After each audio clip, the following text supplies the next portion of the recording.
अलमपना गुस्ताखी माफ हो, लेकिन कुछ जुल्म ही नहीं बचा जो उस संभव पर कर सके। आखिर हमारे भुज में ये संभाजी सा शेर पैदा क्यों नहीं हुआ?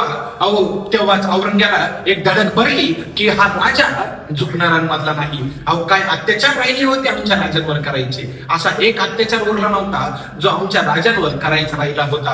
अहो अंगावर एक भाग असा नव्हता ज्यावर रक्त दिसत नव्हतं। एवढंही नव्हे, अहो अंगावर जिथे जिथे जखमा झालेल्या अहो त्या जखमांवर गरम पाणी ओतायचे। अहो विचार करा, साधं अंगावर गरम पाणी घेतलं तर किती त्रास होतो। माझ्या राजांना त्या गरम पाण्याचा किती त्रास होत असेल हो? विचार करायला पाहिजे ना, विचार करण्यासारखी गोष्ट आहे। तरी पण राजा झुकत नव्हता।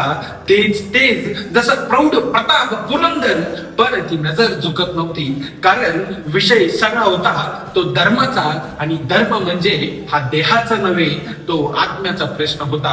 कारण आज इतिहासात नोंद होणार होती की एक राजा होता, त्याच्या केसापासून ते पायाच्या नखापर्यंत वेदना दिल्या, परंतु तो राजा झुकला नव्हता, परंतु एका धर्मासाठी। आणि तो धर्म म्हणजे हिंदू। नशिबान आहोत आपण हिंदू धर्मामध्ये जन्म घेतला, कारण या धर्मात सुद्धा जन्म घ्यायला नशीब लागतंय। आणि ते नशीब माय माऊलींनो आपले विचार करायला पाहिजे। इतके भाग्यवान आहोत आपण, पण आपण तो धर्म जपतो का? नाही जपत।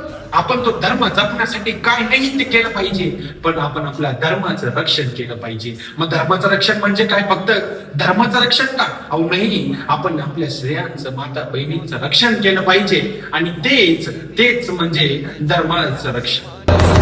आरंभ है प्रचंड, बोले मस्तकों के झुंड, आज जंग की घड़ी की तुम गुहार दो।